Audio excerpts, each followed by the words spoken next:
E aí, gente, seguindo a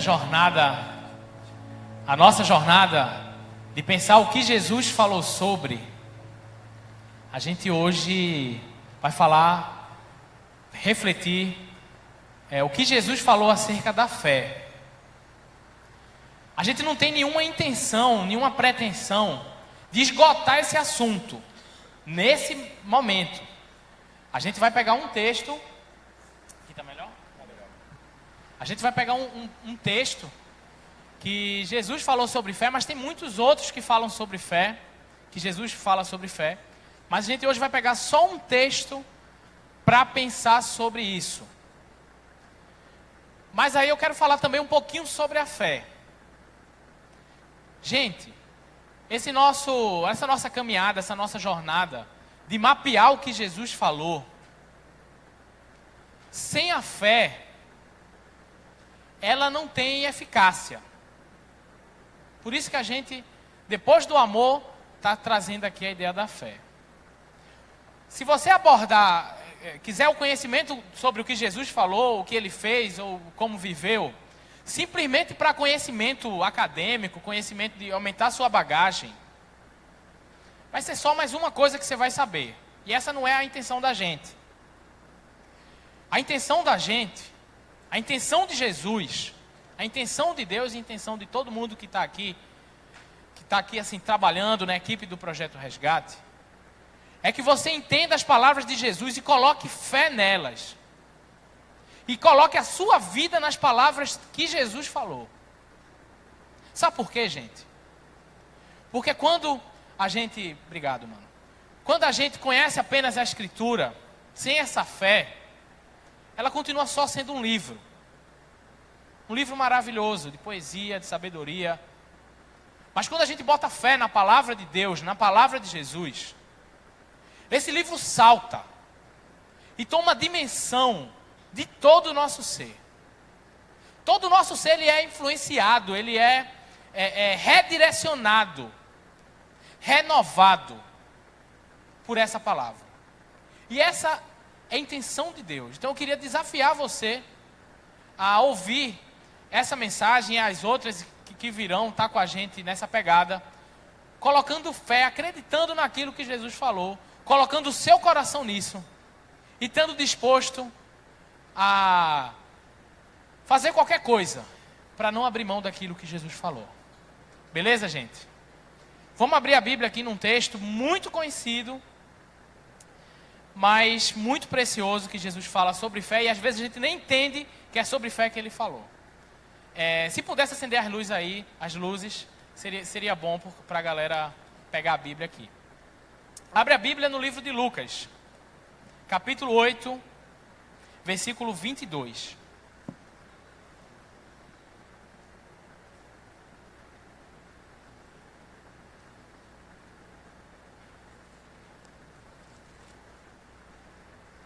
Lucas 8, versículo 22.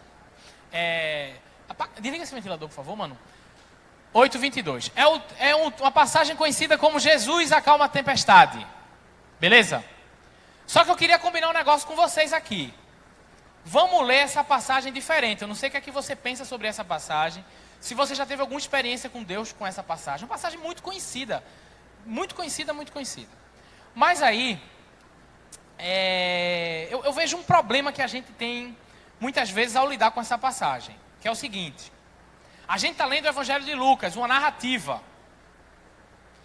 E quando a gente encontra essa passagem, a gente tem uma mania, pelo menos eu tenho e fui ensinado por várias vezes, que Jesus acalma a tempestade. E a gente olha para a tempestade não como uma tempestade mesmo, tipo vendaval, trovão, relâmpago, mar agitado. A gente alegoriza essa tempestade. E lembrando que o texto é uma narrativa, não é uma alegoria. Beleza? Então eu quero que você veja a tempestade como tempestade. Muitas vezes até a gente fala, inclusive eu falo isso também. Porque eu estou passando uma tempestade, né? Para dar uma ideia de situação adversa, de dificuldade, de, tensão, risco, perigo. Beleza, não tem nenhum problema você usar isso. Mas eu queria te convidar olhar para o texto enxergando tempestade como tempestade. Por quê? Porque é o seguinte, gente, essa é a intenção do autor. Imagine que Lucas tivesse, o apóstolo não, que Lucas não era apóstolo. Lucas tivesse sentado aqui, esse Lucas que escreveu esse livro não é apóstolo, viu, gente? Sentado aqui, ouvindo a mensagem. Aí eu vou e prego e digo assim, irmãos, porque na tempestade da tua vida, né, enfim. Aí Lucas vai olhar e vai dizer, poxa, boa sacada, eu nunca tinha pensado nisso. Está entendendo? Porque a intenção do autor não era, tipo assim, alegorizar com a tempestade da nossa vida. Era tempestade mesmo. Beleza? Vamos lá. Amém, gente? Vocês estão com cara de medo? Tudo bem? Estão pensando na tempestade, né? Tá bom. Cara de medo, cara de rapaz, o pastor Vamos lá. Lucas 8, 22. Certo dia, Jesus entrou num barco com seus discípulos e disse-lhe, vamos passar para outra margem do lago. E partiram. Enquanto navegavam, ele adormeceu e caiu um vendaval sobre o lago. E o barco foi se enchendo de água, a ponto de estarem em perigo. E aproximou-se dele, despertando-no, dizendo, mestre, vamos morrer. E ele levantou-se, repreendeu o vento e a fúria da água, e estes cessaram, e veio a calmaria. Então lhes perguntou, onde está a vossa fé? Atemorizados, eles se admiravam e diziam uns aos outros, quem é este que dá ordens até os ventos e a água lhe obedecem? Vamos orar? Senhor, em nome de Jesus, abre o nosso entendimento para podermos compreender a verdade da Tua Escritura. Nos ajuda, Pai, a colocar o nosso coração com fé nela, entendendo que ela é poderosa para mudar a nossa vida. Em nome de Jesus. Amém. Gente, vamos lá. Primeira coisa. Jesus, lê a Bíblia com imaginação. Isso aí pode, isso é bom, hein? Imagina a cena. Deixa eu dar alguns elementos da cena para você imaginar. Tá joia? Jesus, contexto do texto, o que está próximo do texto, para a gente poder imaginar. Jesus passou o dia ensinando. Passou o dia contando parábola, junto à beira-mar, ensinando a uma multidão. Imagina aí uma multidão, se aqui já tem muita gente. Imagina uma multidão, e a Bíblia diz que a multidão vai apertando Jesus, e Jesus vai recuando, até que ele sobe no barco, e começa a falar do barco. Como é que eu sei disso? Textos próximos falam isso. Inclusive, se você quiser vir para o resgate com um caderninho, é bom, porque você vai anotando algumas referências, vai buscar depois. A Bíblia tem algo chamado evangelhos sinóticos, que são evangelhos parecidos, que é Mateus, Marcos e Lucas. Os três trazem essa narrativa, só que alguns trazem mais elementos de uma coisa, outros trazem mais de outra, mas é o mesmo texto, é o mesmo evento, no caso, não é o mesmo texto, é o mesmo evento. Então Marcos, ele traz para a gente o seguinte, que esse dia da tempestade, Marcos 4, você vai encontrar isso, se quiser anota aí para você ler em casa. Marcos, ele vai dizer que foi no dia que Jesus contou aquelas parábolas. Tipo assim, ele vai falando da parábola do semeador e outras parábolas, e aí Marcos continua dizendo assim, naquele dia, eles entraram, Jesus chamou os discípulos e disse, galera, vamos lá, passar para outra margem. Beleza? Então assim, Jesus teve um dia com muita atividade, foi para outra margem, chamou os discípulos, imagina a cena, né? Processo de imaginar aí a coisa. Então, vamos para o outro lado do barco. Jesus entra no barco, já está no barco, né? Vai os 12 apóstolos.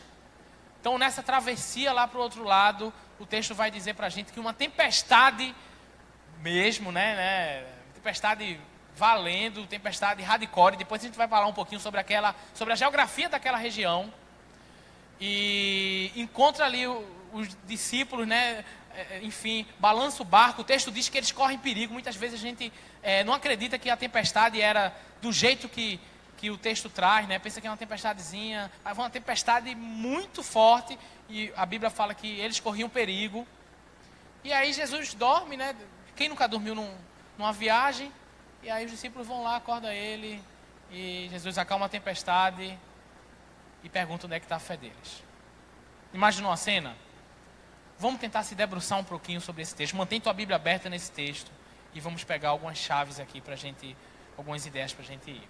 Versículo 22 começa dizendo o seguinte: certo dia Jesus entrou num barco, certo dia, né? A narrativa de Lucas de certo dia, de Marcos, naquele dia Jesus contou essas coisas. Certo dia Jesus entrou num barco com seus discípulos e disse-lhes: vamos para a outra margem do lago. E partiram. Gente, queria que você pensasse algumas coisas a partir disso aí. Primeira coisa, era a vontade de Deus que os discípulos tivessem naquele barco. Era da vontade de Deus. Tipo assim, o melhor lugar que aqueles discípulos poderiam estar era naquele barco. Muitas vezes, galera, a gente demoniza a tempestade. Vai, meu irmão, tempestade, velho. Não gosto desse negócio, não. Não, eu também não gosto, não. Mas a gente pensa assim, não, isso é do diabo, isso aí é, né? Tem até algumas pessoas que têm ideia que, não, Jesus repreendeu a tempestade porque aquela tempestade era maligna. Não tem nada a ver. Nada a ver. Viagem. Jesus que chamou os discípulos para estar no barco. Ó, vamos lá, vamos. E ele não só disse vamos lá, ele disse vamos passar para outra margem. Se tem uma coisa na vida que você pode botar sua fé, é naquilo que Jesus falar. A gente não está aqui para dizer, galera, é fé pela fé. Vale ter uma fé que está tudo firmeza. Não. Meu irmão, é fé no que Jesus falou. E o texto começa Jesus dizendo que a gente vai para o outro lado. Então, meu irmão, é para o outro lado que a gente vai. Essa é a pegada. A tempestade não pegou Jesus desprevenido. Como muitas vezes na nossa vida, as tribulações, os momentos difíceis, vou nem dizer a tempestade, né? Porque tá ligado que não é. Mas as circunstâncias difíceis da gente, não. Bem, pega a gente de surpresa, mas Deus sabia e Ele sabe. Inclusive, todas as coisas cooperam para o bem daqueles que amam a Deus, segundo o seu propósito, de nos tornar parecido com Jesus. Está lá em Romanos 8, 28 e 29. Beleza? Mas vamos lá. Partiram, o texto diz. E enquanto navegavam, ele adormeceu e caiu um vendaval sobre o lago. Né? Isso aí eu já dei spoiler. Que é o seguinte: quem nunca dormiu numa tempestade? Numa tempestade, é só Jesus. Quem nunca dormiu numa viagem, né? Imagina aí, você vai pegar. Quem pega aquele BRT todo dia sabe do que eu estou falando. Então você vai acordar 2 horas mais cedo para chegar no seu trabalho, na sua escola, na sua faculdade, na hora. E aí você vai, chega lá, né? Senta lá no BRTzinho, ar-condicionadozinho, clima favorável e tá babando na pessoa do lado.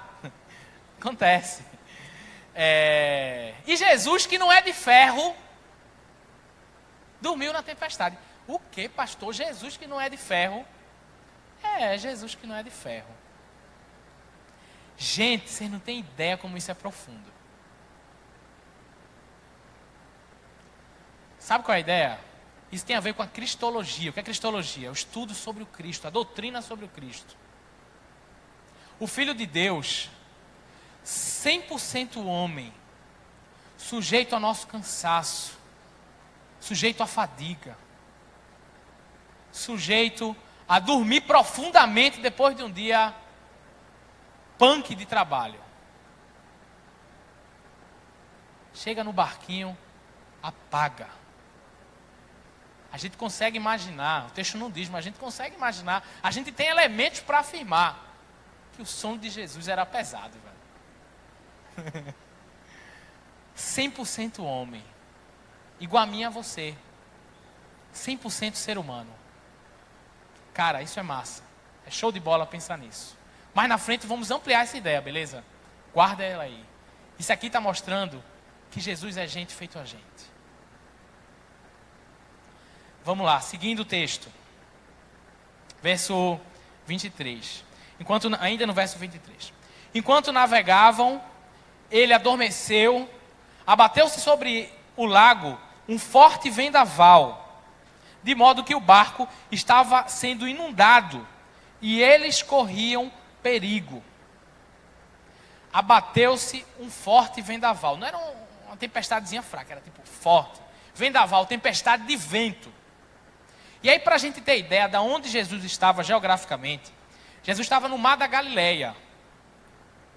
Lucas aqui está chamando de lago, mas é o Mar da Galileia. A gente tem esse elemento pelos outros sinóticos, os evangelhos, né, Lucas, Marcos e João e Mateus. Mar da Galileia. Como é a estrutura do Mar da Galileia? Pra você ter ideia. 200 metros abaixo do nível do mar, cercado por montanhas. Então, o que é que acontecia? Tempestade lá no Mar da Galileia é uma coisa normal. Além de ser uma coisa normal, a geografia do lugar contribui. Porque você pensa, do ar frio que vem das montanhas se encontra, você sabe, quanto mais em cima, mais frio. Quanto mais embaixo, mais quente.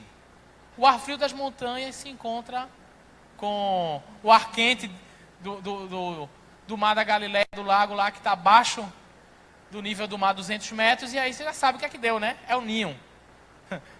Tipo isso.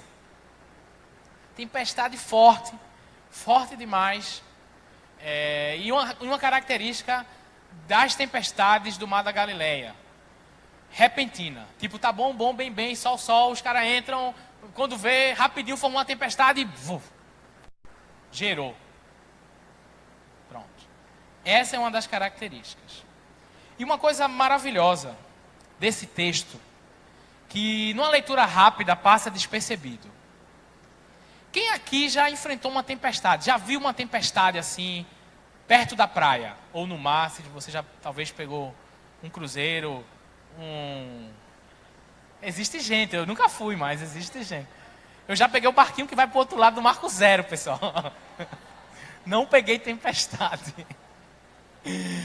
Mas aí, assim, se você já tem uma casa de praia, ou se, sei lá, você tem amigos que tenham feito eu, então, e você já viu uma chuva forte na praia, assim, você sabe que, meu irmão, tempestade no mar, o negócio é sério.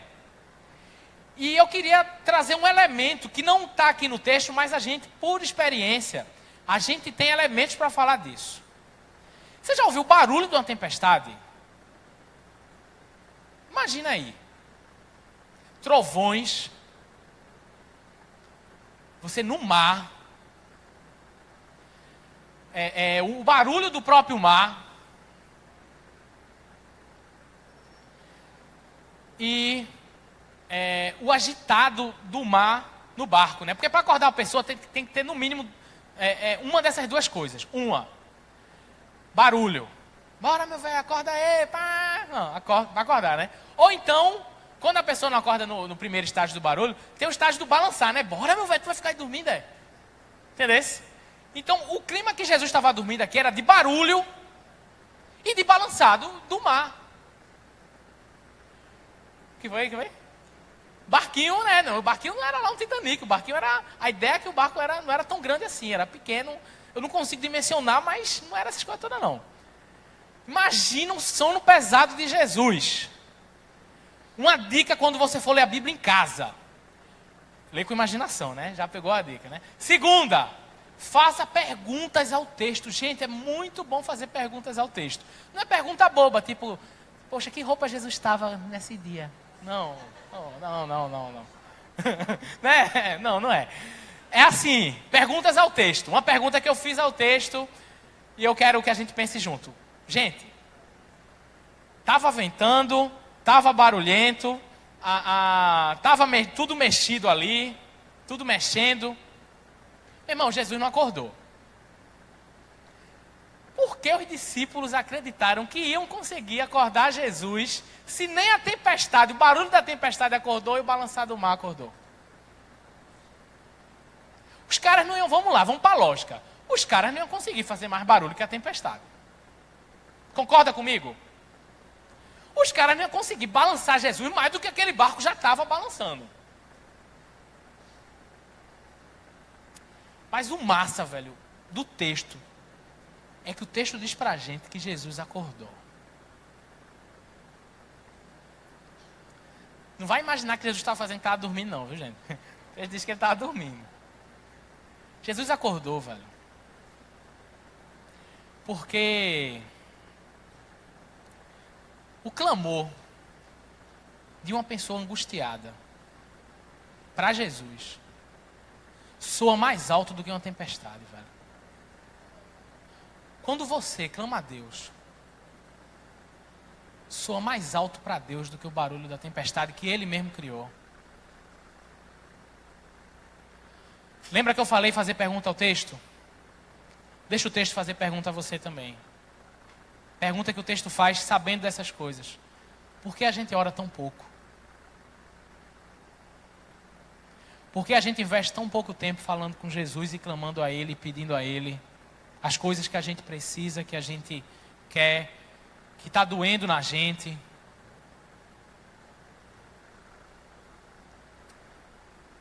Mas Ele está ouvindo. Ainda há tempo. Seguindo o texto, gente. Vou voltar ao verso... Vou para o verso 24. Né? Continuando o verso 24, a gente tentando dar uma aprofundada nele aqui. E aproximando-se dele, despertaram-no, dizendo: Mestre, mestre, vamos morrer. Vou dar uma parada aí. Essa parte tem duas coisas sensacionais. Lembra, lê a Bíblia com imaginação, hein, gente? Bíblia com imaginação. Deixa eu falar um negócio para ajudar a nossa imaginação. Quem aqui já andou de avião e pegou uma turbulência? Velho, eu já peguei uma turbulência. Quem aqui na turbulência já reparou na cara da aeromoça? Não, sério, isso é importante. Já reparou? A aeromoça fica nem aí pro sistema assim, vai estar acontecendo nada, né? Oi, senhor, tudo bom? Dizem que treinamento de aeromoça é treinamento para morrer rindo. Estamos caindo no Pacífico, mas a Gol agradece a preferência. Por quê, pessoal? Porque a aeromoça trabalha com isso todo dia. Talvez a gente, por mais que né, tenha milhas e consiga voar, mas talvez a gente, sei lá, uma vez por mês você voa. Tudo bem, tá bom. Mas a aeromoça está lá todo dia, é o trabalho dela, ela né, indo e voltando, andando pelo mundo aí. Não é qualquer turbulência que assombra uma aeromoça. Meu irmão, nesse time de Jesus, tinha 4 pescadores, velho. Que a rotina dos caras era pescar, era mar, peixe e barco. Vamos lá para a escalação deles. Quem sabe? Vamos lá, pergunta de escola bíblica. 4 pescadores, vamos lá. Pedro, Tiago e João no barquinho, né? Deu a dica, né? Falta um. André. Professora de EBD. Vamos aplaudir aqui. Muito bem, Guinha. Muito bem. Sensacional. 4 pescadores. Meu irmão, os caras desesperam. Jesus, meu irmão. A gente pesca todo dia, mas nunca foi desse jeito. Foi lá, tempestade punk, gente. Tempestade nível hard. E aí, o texto diz pra gente que os discípulos falaram o que para Jesus? A tua Bíblia está aberta aí, eu espero que esteja. A Ariana respondeu. Tem quantos anos, Ariana? 7 anos, muito bem. Quase que estava no cultinho. Mestre, mestre, vamos morrer. Vamos morrer. Deu ruim pra gente. Acorda aí pra gente despedir. Foi muito bom essa caminhada com o Senhor aí. A gente aprendeu um bocado de coisa, mas agora já era. E Jesus levanta, repreende o mar e pergunta: e aí, onde é que está a fé de vocês? Não sei se vocês estão ligados, mas assim, nas horas das tempestades da vida, irmão, não. Mas nas horas, nas horas que o bicho pega, na hora que acabam os nossos recursos, na hora que a gente pensava que sabia o que fazer, mas descobriu que não sabe mais o que fazer, né? Pensa os pescadores de plantão que estavam lá. Não, a gente conhece aqui, isso aqui está tudo dominado. Quando vê, deu ruim. Na hora que acaba o nosso recurso, na hora que a gente não tem mais o que fazer, Na hora do impossível, a gente expressa o que de verdade a gente acredita, velho. Pastor Joel falaria assim, na zona do conflito, quando você sai da zona do conforto e vai para a zona do conflito, você expressa o que de fato você acredita. E os discípulos deram a sua profissão de fé. Disseram, ó, velho, o que eu acredito é isso.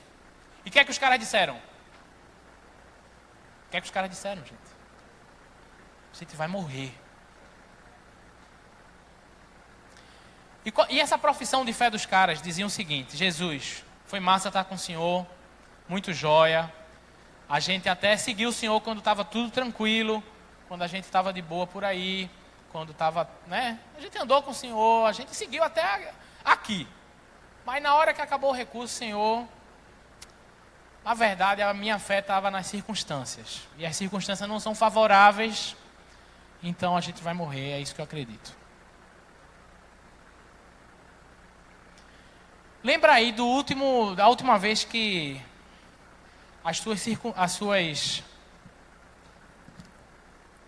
que você enfrentou um impossível, que as circunstâncias foram desfavoráveis. Sabe para mim, amém, meu? Pô, bicho, valeu. Tu devia fazer um tutorial como abrir garrafa. Obrigado, bicho, obrigado. Lembra aí. É o tempo de beber água. Lembra aí, velho. O que é que você falou na última dificuldade que você teve? Da última vez que faltou recurso? Da última vez que você olhou para você e fez, não tenho condição nenhuma de enfrentar isso. O que é que você falou? O que é que seu coração pensou? O que é que seu coração acreditou? Galera, nesse dia, Jesus passou o dia todinho ensinando para os discípulos sobre o reino dos céus. O reino de Deus. Inclusive, o nosso próximo encontro é sobre o reino de Deus. Você está desafiado a estar aqui. Mas o conhecimento, apenas o conhecimento, precisava ser provado na prática. O apóstolo Tiago, irmão do Senhor, ele vai dizer que a gente deve ficar feliz quando a gente for provado.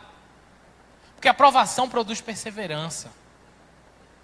O apóstolo Pedro, ele vai dizer que a nossa fé é muito mais valiosa do que o ouro. E que ela precisa ser provada pelo fogo. Se liga aí. Quando acabarem seus recursos, quando você estiver diante do impossível, eu quero que você lembre desse texto, eu quero que você lembre do final desse texto, que diz que a última palavra, não, mas a gente entende, que a última palavra, ela não vem da tempestade, ela não vem da circunstância adversa, ela não vem da nossa falta de recurso, mas a última palavra na nossa vida, galera, está com Jesus. É Jesus que dá a última palavra. E a última palavra que Jesus deu à tempestade foi assim, ó, se acalma, se aquieta. Se os discípulos tivessem, de fato, naquele momento ali, com a fé, com a confiança firme em Jesus, com a fé em Jesus, do jeito que era para estar, por mais que tivesse a tempestade, o coração deles iam ficar em paz. Iam ficar tranquilos. Jesus vai lá com autoridade. Você imagina o poder da palavra de Jesus, gente? De repreender o vento e o mar. E se acalmar na hora. Com essa mesma palavra de poder e autoridade, com essa mesma repreensão, Jesus vira para os discípulos e repreende eles também. Onde é que está a fé de vocês? Mateus, ele traz mais um elemento dessa repreensão. Lembra, gente? Evangelho sinóticos, os 3 e tal. Nessa passagem, quando Mateus vai relatar, Mateus diz que Jesus diz assim: homens de pequena fé. Ah, pastor, que história é essa? Mateus e Lucas estão com duas conversas. Não. Um está complementando o outro. Homens de pequena fé. Galera, se o Jesus que repreendeu com poder a tempestade também usou a palavra dele para repreender os discípulos. Isso, no mínimo, quer dizer para a gente que esses dois estão em pé de igualdade, a tempestade e a incredulidade.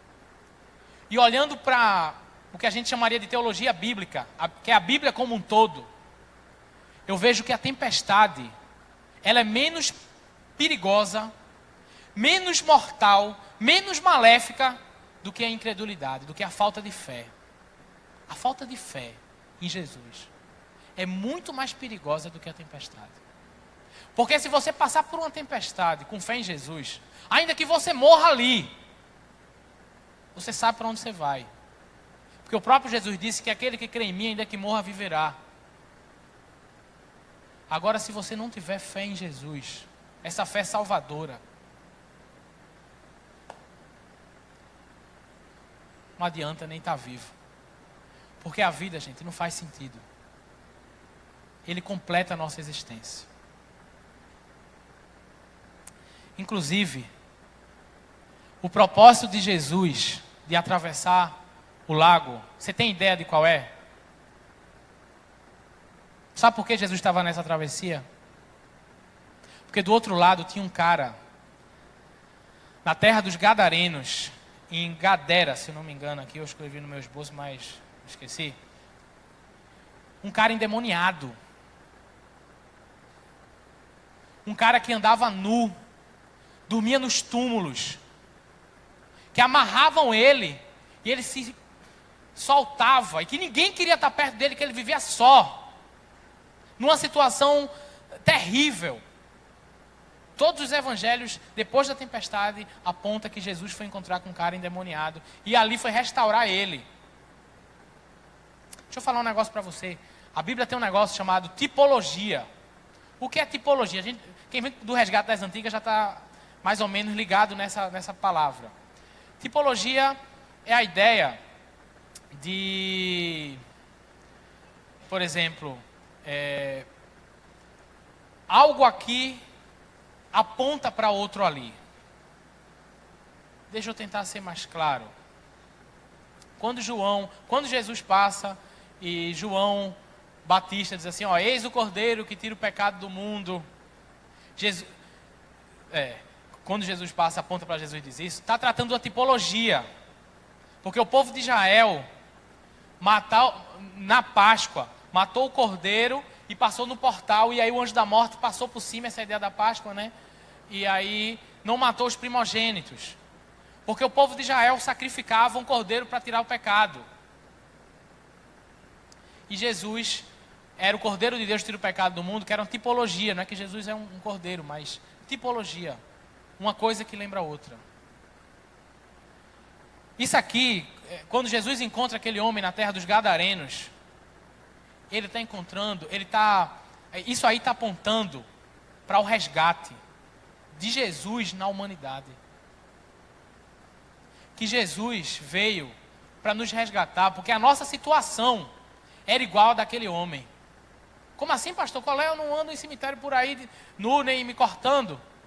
A nossa situação final, sem Jesus, ainda consegue ser pior que essa. O tempo está acabando, eu estou em cima da hora do tempo e tenho mais coisa para falar, mas essa é uma das sacadas. Jesus acalma a tempestade, gente. E ali, os discípulos fazem uma pergunta digna de resposta. Quem é esse que até o vento e o mar obedecem à sua voz? Essa pergunta só tem uma resposta. Deus. Jesus é Deus que desceu do céu e veio aqui sentir as nossas dores. Veio aqui sentir o nosso cansaço. Veio aqui se entregar por nós. E veio aqui nos resgatar. Porque a nossa situação não era muito diferente daquele cara que Jesus encontrou do outro lado da margem. Como ele, nós estávamos perdidos. E o nosso fim seria aquele. Porque depois da morte é algo pior que aquilo. Sem Jesus. E Deus tomou forma humana, se esvaziou. E veio enfrentar tudo por você, por mim. Toda vez que eu olho para Jesus, eu me apaixono mais por Ele. E entendo que Ele é digno de eu entregar a minha vida para Ele. Para a gente acabar. Perguntas para a gente trabalhar em grupos pequenos, hein, gente? A gente vai dividir aqui. Eu não quero que você entre daqui mudo e saia calado. Eu não quero que você receba esse conhecimento sobre Jesus Cristo e fique aqui e você saia daqui e esqueça. Eu quero que você compartilhe com alguém o que é que precisa mudar na sua vida. E que alguém até tenha liberdade de dizer, ó, e aí, como é que tá? Como é que foi essa semana? Esses momentos de grupos pequenos é para você poder abrir o coração e poder falar. Mas também você tem a oportunidade de não falar. Tipo assim, você tem a oportunidade de falar, mas também se não quiser falar é de boa. Mas queria que você participasse. E para esse momento eu tenho algumas perguntas para fazer. Queria que você respondesse. A gente muitas vezes, no grupo pequeno, fala sobre várias coisas da nossa vida. Mas eu queria que a gente focasse... Tô ligado, né? A minha hora chegou. Queria que você focasse em responder essas perguntas. Beleza? Primeira pergunta. Aonde está a sua fé? Fui eu que fiz, não. Essa pergunta foi o próprio Jesus que fez. Aonde está a sua fé? Quando as circunstâncias não são boas. Sua fé está em Jesus ou está nas circunstâncias? Quero que você entenda que a última palavra está com Jesus, hein? Já dei a dica da resposta que Jesus quer. E aí o caminho você vai. Eu estou disposto a seguir Jesus, mesmo em direção à tempestade? Lembra que era da vontade de Deus que os discípulos estivessem ali? Velho, o caminho de Jesus, muitas vezes é o caminho de enfrentar a tempestade. Existem, galera, tempestade que a gente enfrenta por estar onde Deus quer que a gente esteja. Isso é maravilhoso. Porque a gente sabe o fim dela. Mas tem tempestade que a gente enfrenta. Tempestade literalmente, viu, gente? A gente pode enfrentar tempestade literalmente. Por estar desobedecendo a Deus. Lembra de Jonas? Enfrentou uma tempestade literalmente. Por desobedecer a Deus. Não vale a pena enfrentar uma tempestade por desobedecer a Deus. Você está disposto a enfrentar a tempestade por seguir Jesus? Está com Ele até o fim? Você está disposto a sofrer pela causa de Jesus? Por fim, você está disposto a descansar mesmo no meio da tempestade? Chegar a dizer, Jesus, afasta para lá que eu vou dormir contigo aqui. Porque eu sei que o Senhor está comigo aqui. Que eu sei que o Senhor tem a última palavra. E eu sei que o Senhor tem promessas para mim que ninguém mais tem. Tudo bem, vão me chamar de demente porque eu estou dormindo aqui na tempestade. Mas eu não posso fazer nada. Vamos dividir em grupo, gente?